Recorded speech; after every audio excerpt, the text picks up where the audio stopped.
पहिल्यांदा दैनिक तरुण भारतचं खूप खूप अभिनंदन. कारण अतिशय संवेदनशील आणि लोकांच्या जिव्हाळ्याचा जन्ममरणाचा मरणांत म्हणजे आपण काय म्हणतो की जन्माला आपण कुठेही या, परंतु मृत्यू हा कोल्हापुरात आला पाहिजे अशी एक आख्यायिका आहे. आणि अशा अतिशय चांगल्या आणि संवेदनशील विषयाला दैनिक तरुण भारतनं हात घातल्याबद्दल पहिल्यांदा तरुण भारतचं खूप धन्यवाद.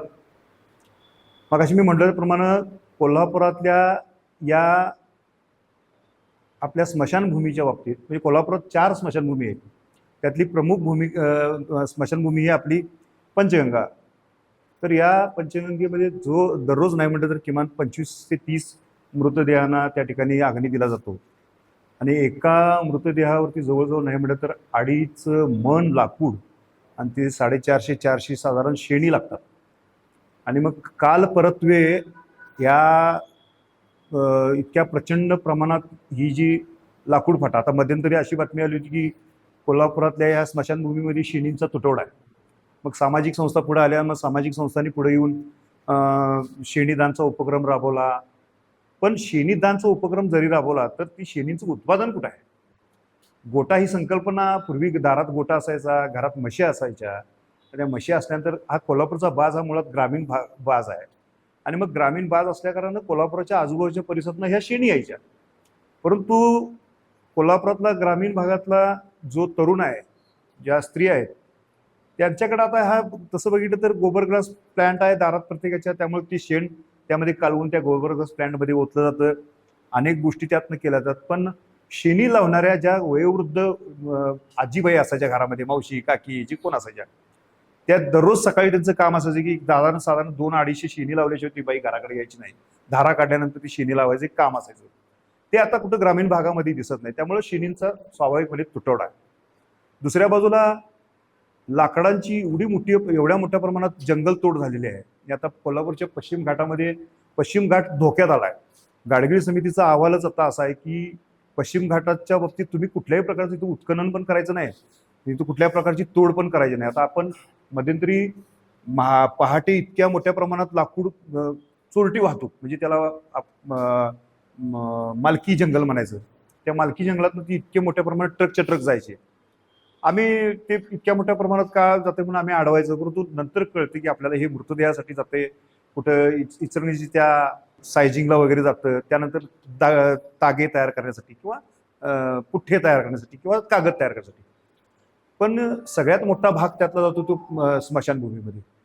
आणि मग एक हिंदुत्ववादी म्हणून मला असं वाटतं की यामध्ये ही विद्युत वाहिनी आपल्या कोल्हापूरला दिली, शुद्ध हवा या एका संस्थेनं ही दिली साधारण कोट्यावधी रुपये खर्च करून. आणि मग त्यामध्ये आपल्याला महापालिकेला त्यावेळेला कोट्यावधी रुपयाचा निधी पण मिळाला.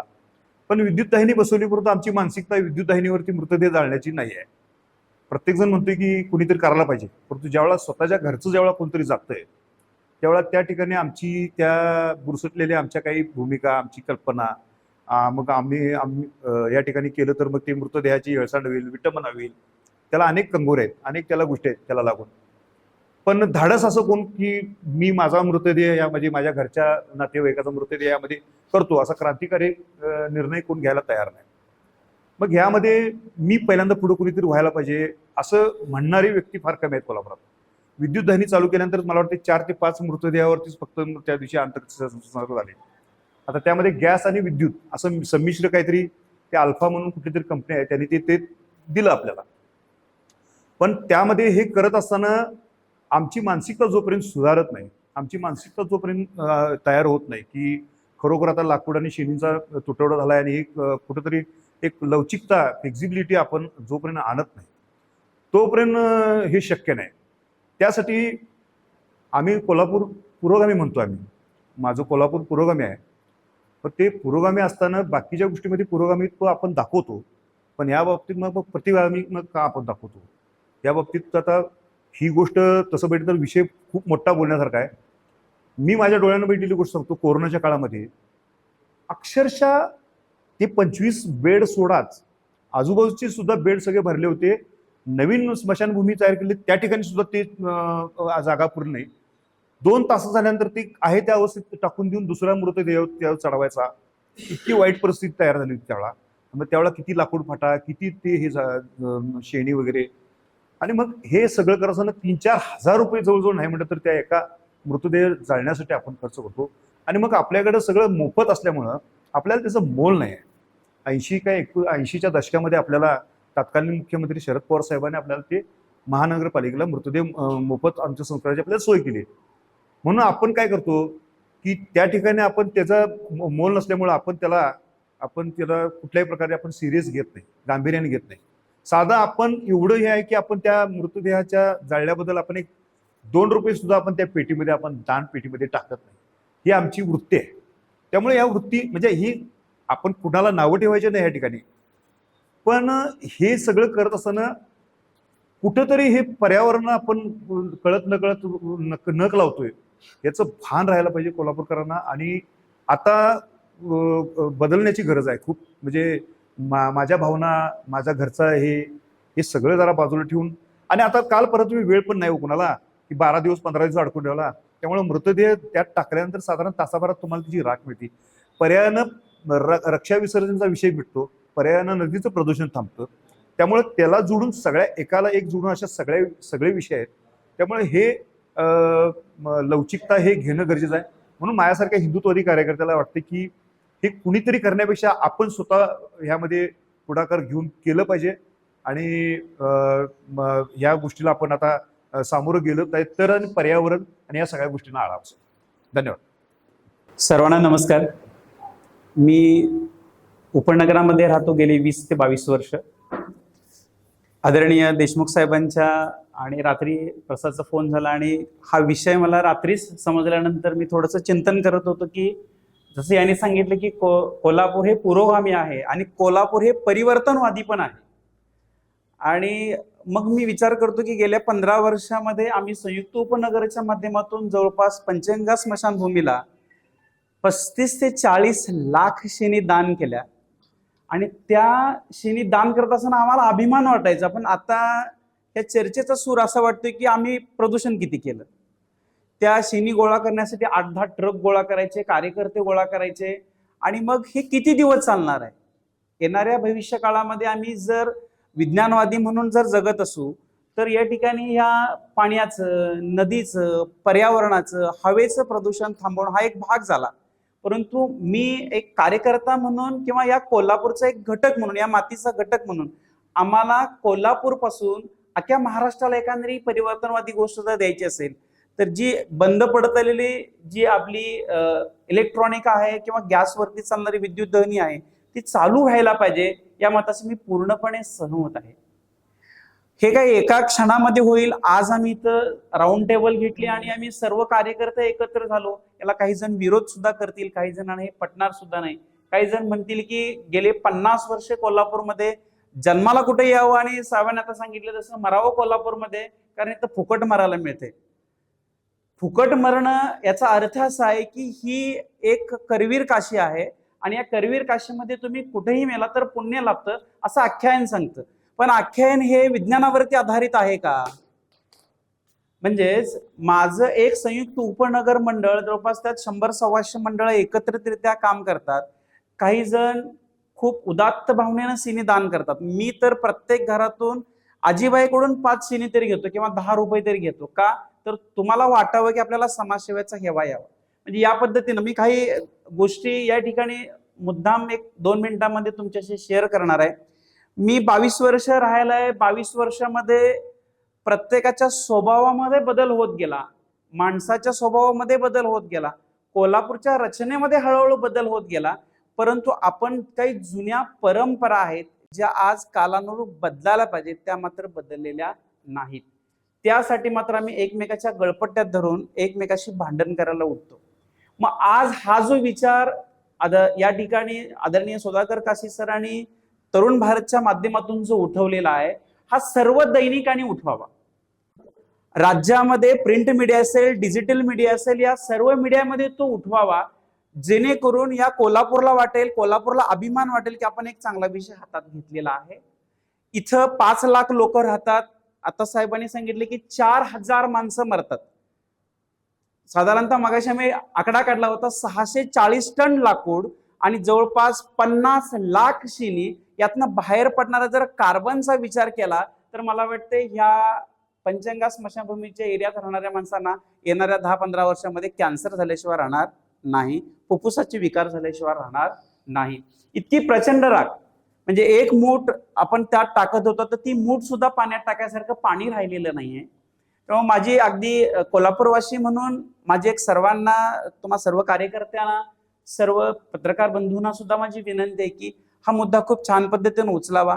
आम्ही याला एक कोल्हापूरवासी म्हणून 100% सहकार्य करू आणि हा यशस्वी झाल्याशिवाय राहणार नाही, कारण काळानुसार आपण 100% बदलू.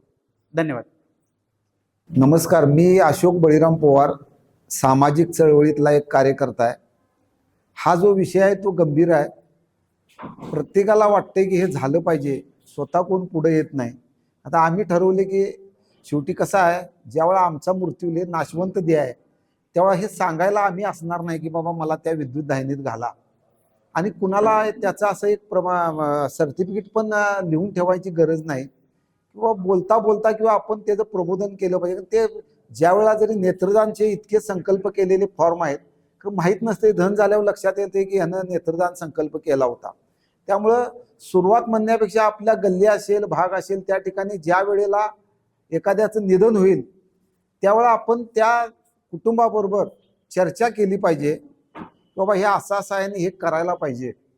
काही प्रसंगी भीड घातली पाहिजे आणि ती घालूया, त्याची सुरुवात आम्ही आमच्यापासून करतोय, चालू केलेली आहे. नाहीतर नुसतंच आम्ही पुरोगामी म्हणायचं आणि मग तिथं एक 5-25 हजार रुपये खर्च होईल एवढा निवड नेऊन ठेवायचा, ह्याला काय अर्थ नाही भाषणं ठोकून हे करण्यापेक्षा. तर माझं मत आहे ह्याकरता आणखीन एक व्यापक सगळ्या समाजाचे आम्ही लीड घेतो, त्यामध्ये अशोकराव घेऊया आपण लीड. प्रत्येक समाजाची एक ह्या आता माध्यमातून सुरुवात झालेली आहे, बैठक घेऊया ज्यांचं दहन केलं जातं त्या समाजाची, सामाजिक कार्यकर्त्यांची, आणि ठरवायचंच भले ह्या वर्षी बाबा आता 4,000 होतील, याच्यामध्ये वेळ वाचणार आहे. आणि शेनी माप पैसे देणारे माप आहेत आमच्याकडं, शेनी मिळायला नकोत काय. आमच्या भगिनी ग्रामीण भागातले आता लावत नाहीत, खताच्या तिकडं बागेला चांगला पैसा मिळतोय तिकडं पाठवतात, आणि त्यांनी तर का शेणात हात घालायचे आणि आम्ही कधी बदलायचं. आज मला सांगा, आमच्या घरामध्ये चूल होती, आमच्या घरात चूल होती, आज आम्ही गॅसवर करतोय ना, गिझरवर करतोय, पाणी तापवतोय. त्यामुळे हे का नाही, हे दुसऱ्याला सांगायपेक्षा आम्ही आजच ह्यांच्याकडे एक फॉर्म लिहून देणार आहे की बाबा माझं बरं वाईट जेव्हा होईल तेव्हा मला विद्युत दाहिनीमध्ये घाला. हा झाला भाग एक. हे तर अशा पद्धतीनं करूया आणि याच्यामध्ये व्यापकता अशी ठेवूया, महापालिकेचे सर्व लोकप्रतिनिधी घेऊया, आजी माझी सर्व समाज संघटना एक व्यापक बैठक बोलूया, सगळं नियोजन आम्ही करतो आणि इथं सांगूया बाबा ह्याला काय कुणी विरोधाभास करू नका, वास्तव पटवून देऊया. आणि आता महापालिकेने यंत्रणा केलेल्या आहे, नवीनच बसवलेल्या आहे. माझ्या माहितीप्रमाणे कोविडच्या काळामध्ये 2,000 पेक्षा जास्त मृतदेह त्या ठिकाणी दहन केले असं आम्हाला माहिती आहे. मग त्यावेळेला चाललं, आत्ता का नाही? त्यावेळेला आमचं कुठं केस खवन आणि निवड ठेवायचं, त्यावेळेला का बरं कोण, अहो तिथं राग घ्यायला ताब्यात कोण जाईना, आणि मग आत्ता का नाही? फुकट मिळतंय त्याची मित्रांनो किंमत नाही आहे. माझं तर असं पारखड मत आहे, आपण ही बैठक झाल्यानंतर महापालिकेला आवाहन करूया की मोफत पाहिजे ना विद्युत दाहिनीत घाल, तुला शेनी लाकडं पाहिजेत, 5,000 फी लावा त्याला, आम्ही सांगतो हो दे वाकडा पण आमचा कुणावर भरतो. अशा पद्धतीनं केलं पाहिजे. आणि याच बरोबर आता मला सांगा, आमचा तो दीपक पोलादेनं पिंड, अहो त्या आता मला सांगा सुशिक्षित किंवा ज्याचं इथं कोण नाही, राखच्या टायमाला ते माती आणाय तो कुठं जाईल हो त्या घाटावून चिखलात ना. आता त्यानं 10 वर्षापूर्वी फायबरच्या पिंडी ठेवल्या, परिवर्तन झालं का नाही? मग अशा पद्धतीनं असं करूया ना. आणि आपल्याला अजून माहिती नाही आहे की आपण काय करतोय. मला सांगा, ते 2 गाडगे आपण आणतोय, मातीचा ऱ्हास झाला का नाही विस्तवाचा आणि ह्याचं, ते मला सांगा गाडग्याचं. मी माहिती घेतली की पूर्वीच्या काळामध्ये माळावर दहन करताना गाडी पेटायची नाही म्हणून ते विस्तू तिथनं आणायची. आता लोटक्यात जर आम्ही विस्तू घातला आणि गाडीत बसला तर म्हणते ते बंद कर जरा कोंडतंय. मग ते नुसतं लोटकं न्यायचं, उलटं करायचं, काड्यापेटीनं पेटवा, ते पण बंद झालं पाहिजे. किती त्या ठिकाणी का तिरडी सुद्धा बंद झाली पाहिजे या मताचा मी आहे. हे मी यांचा आदर्श घेतो, पानसरे साहेबांचा. अवी पानसरे वारला, अकोळकर साहेब वारले, आम्ही म्हटलं साहित्य घेऊन, कसलं साहित्य आणतोस? अहो ते काही नाही म्हटले, स्ट्रेचर आहे ना, फ्लॅग आमचा घाल, आमचा कार्यकर्ता आहे. चला त्या ठिकाणी गेलो. चला आता हा हे झालेला, आज तुम्ही तुमचा भरपूर वेळ या ठिकाणी दिलेला आहे, उद्या ह्याचं रक्षा विसर्जन आम्ही करतोय, कुणीही यायचं नाही. हे विचार घ्यायला पाहिजेत ना या लोकांचं. तर अशा पद्धतीने तिरडी सुद्धा, ज्या माझं तर असं मत आहे, हा थोडा विषय वेगळा आहे, जी आपण आता पहिल्यांदा ज्यावेळा शिववाहिका चालू झाली अशोकराव, तेव्हा नावं ठेवायची, हे गाडीतनं न्याला त्याला, आमच्या गाडीतनं न्यायचं नाही. ज्या वेळेला मिरजकर तिकटीच्या खाली आम्ही 5-6 जणच खांदकरी आणि मागं कोण नाही आमच्या लक्षात आलं, तेव्हा मात्र गाडी आली का आधी बघा म्हणतात. तर हा पण परिवर्तन झालं का नाही? अशा पद्धतीने हे परिवर्तन केलं पाहिजे. त्याच गाडी बरोबर तिरडीची सुद्धा व्यवस्था करूया. ते जे कोण लोक आहेत ना पारंपरिक मैताचं आहे त्यांना अनुदान देऊया. अशा पद्धतीने त्यांचा धंदा पण मोडता कामा नये. आता त्या ठिकाणी निवड दाखवायला, अहो ती लुटकी पिटकी कुठली आणायची सांगा राखला, तरी आता प्लॅस्टिकचे दुरून आणाल्यात. कलशेट्टी साहेब म्हटली हे आणि काय प्रदूषण करतोस साहेब, ही परंपरा. अरे हे का करतात ते तर विचारावा.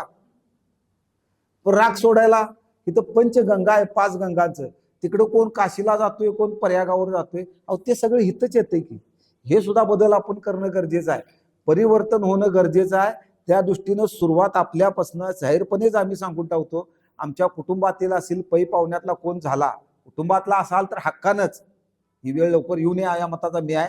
परंतु आम्ही निश्चित त्याचा हे करतो, कारण ती जो रक्षाकुंड आहे ते के.आर. अकोळकर असतील, पानसरे साहेब असतील आणि आमचे वडील पानसरे साहेबांच्या ज्या वेळेला आई वारल्या तेव्हा तिथं ठरलं की हे पाण्यात काय टाकतोस, इथं कुंड बांधला पाहिजे. आमची वीट भट्टीचा व्यवसाय, ते म्हणजे बळराम तू वीट आणि ह्याला हे दे, सिमेंट दे, असा तो कुंड बांधला गेला त्या काळामध्ये. हे मी सांगतोय 90च्या आधीचं.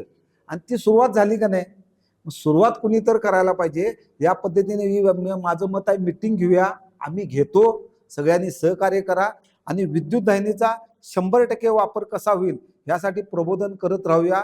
आणि एक आहे, महापालिकेला सुद्धा आपण सांगूया, तुला फुकट पाहिजे ना, फुकट द्यायचं, विद्युत दाहिनीत घाल. इकडं पाहिजे ना लाकडं शिनी तू तर घेऊन ये, नाही तर 5,000 रुपये. असं आमचं याबाबत पारखड मत आहे आणि आम्ही ते कृतीतून सिद्ध करतो. नमस्कार, मी तेजस्विनी माळी. मी पर्यावरण कन्सल्टंट म्हणून महाराष्ट्र शासनाच्या विविध गव्हर्नमेंट प्रोजेक्ट्सवर कामं करत आहे आणि यामध्ये प्रामुख्याने जलप्रदूषण, घनकचरा प्रदूषण आणि वायू प्रदूषण यावर प्रामुख्याने काम करते. आणि दुसरा अजून एक रेफरन्स म्हणजे माझे वडील शाहीर शहाजी माळी हे मानवसेवा सेकंड इनिंग होम या संस्थेमार्फत बेवारस मृतदेहांसाठी गेली बरीच वर्ष काम करत आहेत आणि या संस्थेमधून त्यांनी जवळजवळ 5,000 पेक्षा जास्त मृतदेहांना व्यवस्थित शेवटचा प्रवास सुरू करण्यासाठी मदत केलेली आहे. त्यामध्ये मग तो कोणत्या जातीचा आहे, कुठला आहे याचा सगळा विचार न करता या मृतदेहांची व्यवस्थित विल्हेवाट कशी लागेल याची त्यांनी खबरदारी घेतली होती. मग हा सगळा प्रवास बघतच आम्ही लहानाचे मोठे झालो. त्यामुळे या सगळ्यांमध्ये येणाऱ्या अडचणी आम्हाला लहानपणापासून माहिती होत्या. जसं की म्हणजे आपल्या कोल्हापूरमध्ये मृतदेहासाठी अंत्यविधीचं काम आहे ते मोफत केलं जातं कोल्हापूर महानगरपालिकेमध्ये. त्यामुळे या बेवारस मृतदेहांसाठी काम करताना येणाऱ्या आर्थिक अडचणी, धार्मिक अडचणी किंवा काही वेळेला वेळेच्या अडचणी ह्या वडिलांच्या तोंडून ऐकतच आम्ही लहानाचे मोठे झालो होतो. आणि त्यानंतर पर्यावरण विषयक शिक्षण झाल्यानंतर याचा पर्यावरणाच्या दृष्टीनेही काय परिणाम होऊ शकतो याचा जेव्हा मी विचार केला तेव्हा मला काही गोष्टी लक्षात आल्या. मग यावर आपण आता थोडंसं जागतिकपासनं म्हणजे मॅक्रोपासनं मायक्रो असं बोलत जाऊ, कारण शेवटी कसा विषय आहे, जेव्हा आपण प्रत्येक जण छोटी कृती करू तेव्हा त्याचा परिणाम मोठ्या प्रमाणात आपल्याला दिसेल. आता आपल्या मगापासून जी चर्चा झाली त्यामध्ये हे तर आपण ऐकलंच आहे की एक मृतदेह तो जाळण्यासाठी आपल्याला साधारण 2.5 ते 3 मण लाकूड लागतं, 300 ते 400 शेणी लागतात. आणि एक मृतदेह जळायला जर 6 ते 7 तास लागत असतील तर तो जळत असताना यातनं विविध प्रकारचे वायू, प्रदूषित वायू बाहेर पडतात आणि यातून प्रामुख्यानं ग्रीन हाऊस गॅसेस सुद्धा बाहेर पडतात. आता जागतिक लेवलला जेव्हा आपण याचा विचार करतो तर हे आपण असं कनेक्शन करू शकतो की WHO म्हणजे वर्ल्ड हेल्थ ऑर्गनायझेशन, जागतिक हवामान संघटनेनं 2024 हे वर्ष आतापर्यंतचं सर्वात उष्ण वर्ष म्हणून जाहीर केलंय. आणि यामध्ये प्रामुख्यानं हे काय आहे तर पूर्व औद्योगिकीकरण आणि औद्योगिकीकरणानंतरचं तापमान यामधला डिफरन्स बघितला तर औद्योगिकीकरणानंतर ग्रीन हाऊस गॅसेसमध्ये जी काही वाढ झालेली आहे ती 1.55 डिग्री सेल्सिअस पर्यंत वाढ झाली आहे. आणि त्यामुळे बाकीचे जे काही दुष्परिणाम आहेत जसं की समुद्र सपाटीची पातळी वाढणं, कारण का ग्लेशियर्स, हिमनग वितळणं, समुद्र सपाटीची पातळी वाढणं, त्याचा आपल्या हवामानावर, वातावरणावर परिणाम होणं, त्यामुळे ऋतुचक्र बदलणं, अचानक वादळ येणं, अचानक पाऊस येणं, याचा शेतीवर होणारा परिणाम, आपल्या आरोग्यावर होणारा परिणाम, हे सगळं आपल्याला माहितीच आहे. तर ह्या अनुषंगानं काही सस्टेनेबल डेव्हलपमेंट गोल्स जाहीर केलेले आहेत. म्हणजेच मराठीत जर आपण त्याला म्हटलं तर शाश्वत विकासाची ध्येय ही डिफाईन केलेली आहेत आणि ही टप्प्याटप्प्यानं असतात. म्हणजे काय केलं आहे की 2030 पर्यंतची शाश्वत विकासाची ध्येय जी आता आपल्याला जागतिक लेवलला दिलेली आहेत, त्यामध्ये एक प्रामुख्यानं कारण एक त्यांनी हे काय नमूद केलेलं आहे की 2030 पर्यंत आपल्याला ग्रीन हाऊस गॅसेसचं उत्सर्जन कमी करायचं आहे पूर्ण जगानं. याच्यामध्ये फक्त एक देश किंवा एक राज्य ह्यांनी काम नाही करायचं, पूर्ण जगानं सगळे संयुक्तिक प्रयत्न करून ग्रीन हाऊस गॅसेसचं उत्सर्जन कमी करायचं आहे. हे मला आपल्या या आजच्या विषयाशी जोडावंसं वाटतंय, कारण एक मृतदेह जळताना जर भरपूर प्रमाणात ग्रीन हाऊस गॅसेस उत्सर्जित होत असतील तर दिवसाला आपल्या इथं 4 स्मशानभूमीतले जरी ऑन अन ॲव्हरेज म्हटलं तर दिवसाला एक 40 ते 50 मृतदेह नुसते कोल्हापुरात म्हटलं तर हे पूर्ण जागतिक लेवलला जेव्हा आपण विचार करू तेव्हा ह्याचा एक मोठा इम्पॅक्ट आपल्याला दिसू शकतो की ग्रीन हाऊस गॅसेसचं उत्सर्जन किती होत असेल. त्यामुळे मला असं वाटतं की आपण पुरोगामी कोल्हापूरने या विद्युत दाहिनीचा वापर जास्तीत जास्त करावा, जेणेकरून ग्रीन हाऊस गॅसेसचं उत्सर्जन कमी होईल. कारण खूप कमी वेळात मृतदेहाची विल्हेवाट लागते, राखेचंही प्रमाण खूप कमी प्रमाणात तयार होतं, त्यामुळे जल आणि वायू प्रदूषण कमी व्हायला मदत होईल आणि त्याला आपलाही हातभार लागेल.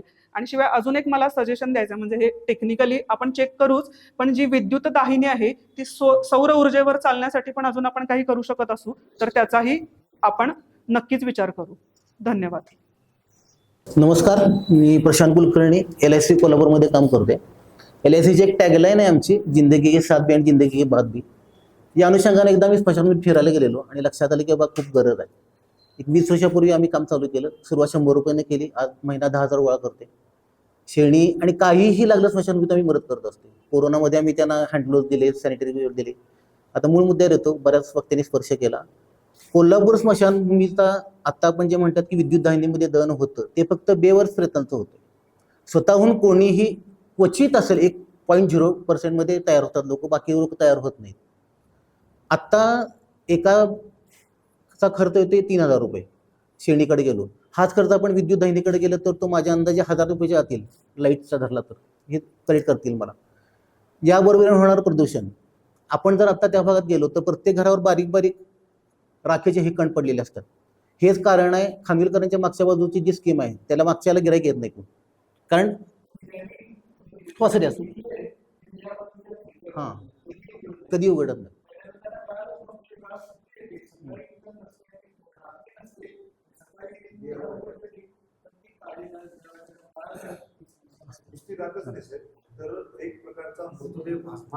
हां, आणि ते वास पण वाईट येत असतो. म्हणजे आपण बाजूला जाताना जाणवतो, तर तिथं कायम जी लोक राहतात त्यांना तो त्रास खूप आहे. त्यामुळं एक दिवसात होणार नाही मान्य करतो, तर एक दिवस जरूर होईल हा विश्वास पण आहे की बाबा लोकांनी हळूहळू डेव्हलप व्हायला पाहिजे. सुरुवात स्वतःपासून करू, शेजारी पाजारी सांगू सगळ्या लोकांना.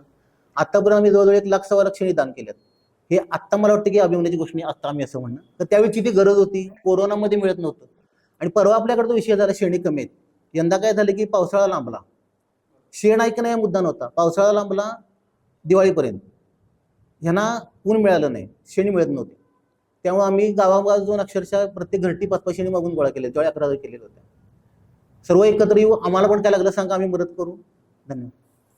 नमस्कार, मी डॉक्टर रसिया पडळकर. मी पर्यावरणशास्त्र विषय शिवाजी विद्यापीठामध्ये शिकवते आणि एकूण पर्यावरणाच्या चळवळींमध्ये थोडं का होईना योगदान देण्याचा प्रयत्न करते.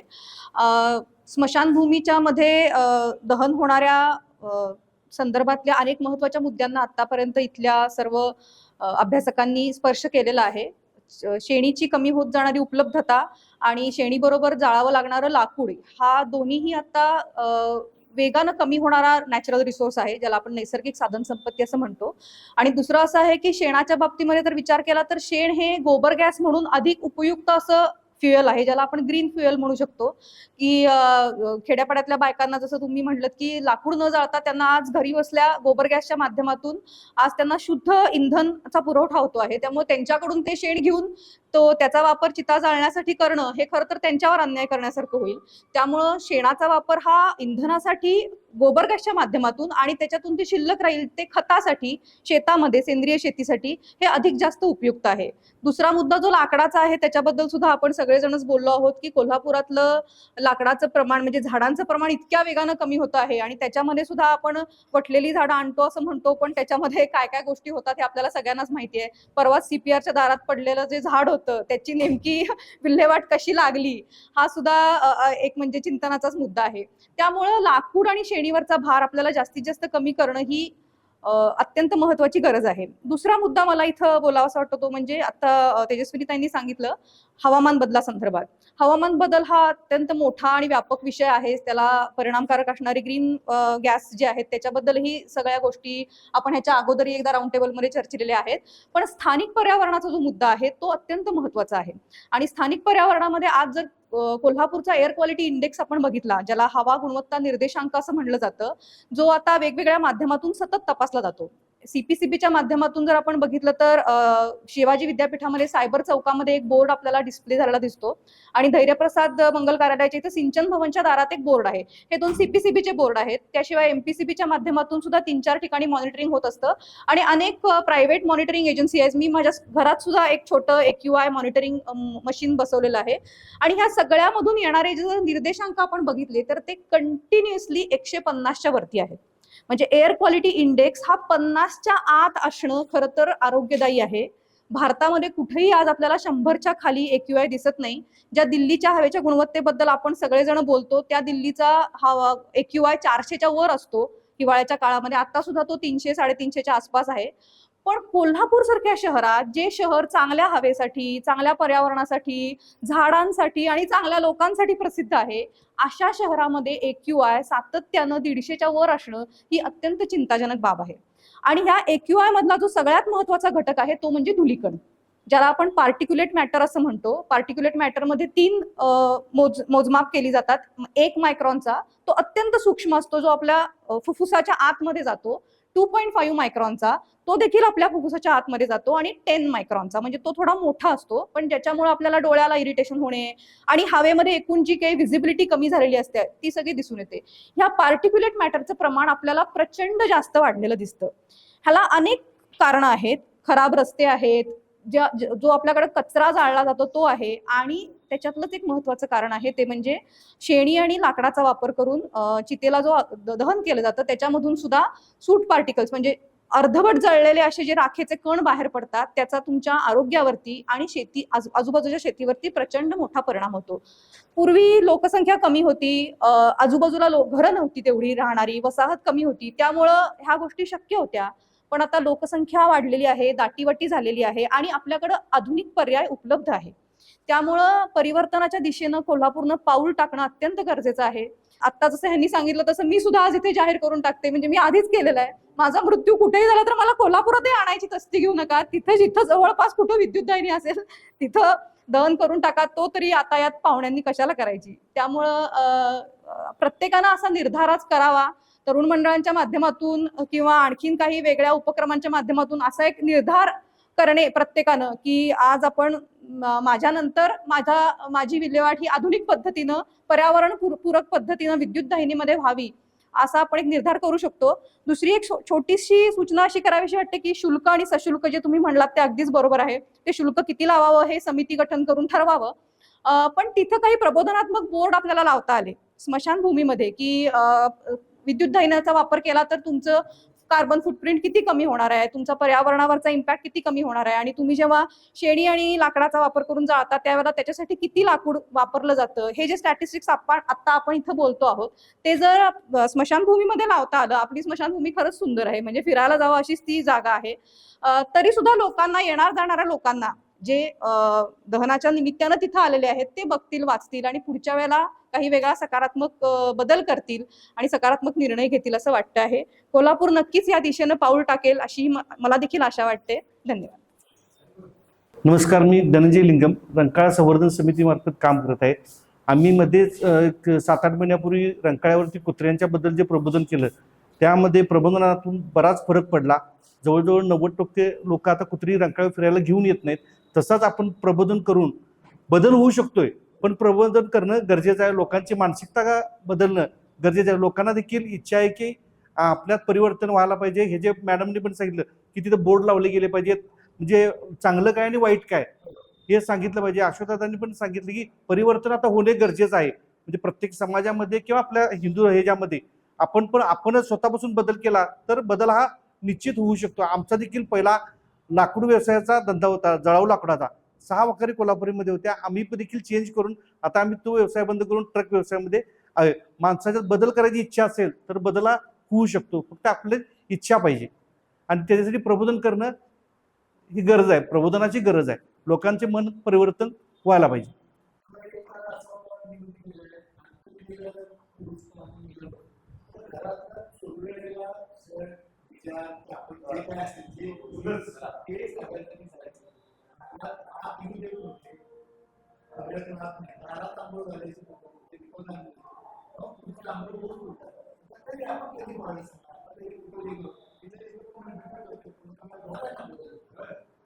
नमस्कार, मी परेश दीपक वेडे. आधीच्या काळात कोल्हापुरात एक फॅड होतं की तालमीच्या किंवा मंडळांच्या दारामध्ये मोठमोठ्या होळ्या पेटवायच्या, स्पीकर लावायची, रस्त्याचाही ऱ्हास व्हायचा आणि प्रदूषणही वाढत होते.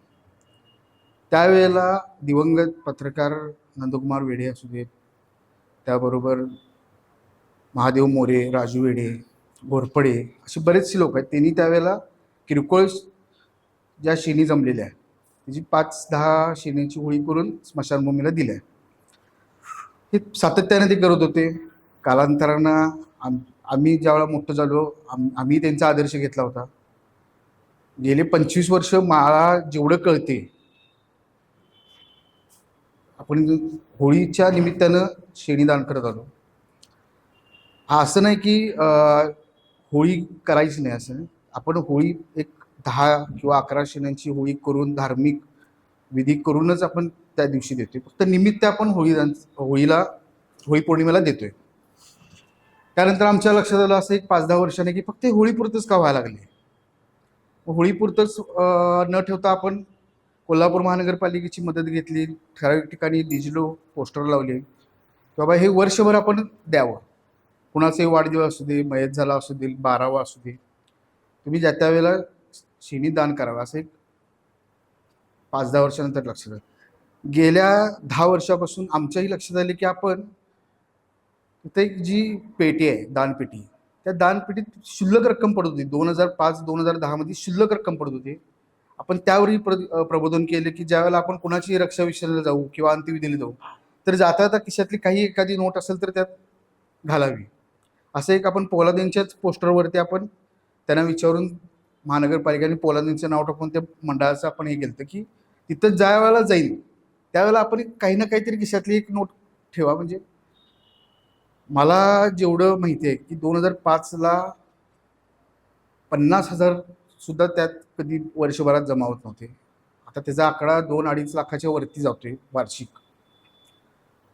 म्हणून कुठलीही गोष्ट सुरुवात केल्यावर लगेच काय मिळणार नाही. प्रत्येक काळ झाला पाहिजे. 10 वर्ष, 15 वर्ष, 20 गेल्यानंतर आम्हालाही बदल लक्षात आले की आपण नुसतं शेणीदान करत होतो.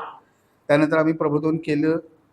आता बरेच तालीम मंडळ मोठ्या होळी करत नाही आहेत. थोडे जे काय 21-51ची शेणी होळी करतात आणि उरलेल्या शेणी बऱ्याचचं प्रमाण त्यावेळेला एखाद दुसरं मंडळ असायचं. आता ते भरपूर मोठं त्याचं हे वाढत गेले आणि बाकीच्यांनी हे अनुकरण करावं हीच अपेक्षा. त्यावेळेचे विषय वेगळे होते, आता विषय वेगळे. आता त्यावेळेला विद्युतदाहिनी 1980, 90, 2000 साली काहीच नव्हतं. कालांतरानं आता आम्ही आत्ता हे करतोय. पुढच्या पिढीत पुढच्या 25 वर्षात अजून काहीतरी बदल होतील. अजून काहीतरी नवीन गॅस देणी झाली, विद्युत देणी आणि काहीतरी टेक्नॉलॉजी. कालांतरानं बदल व्हायला पाहिजे आणि कुठलाही बदल ह्या 5 वर्षात लगेच होणार नाही. नमस्ते, मी कोल्हापूर महानगरपालिका सुशांत कांबळे, स्मशान आरोग्य निरीक्षक. सध्या आता चर्चा चालू आहे आपली की गॅस देण्याचा वापरबद्दल.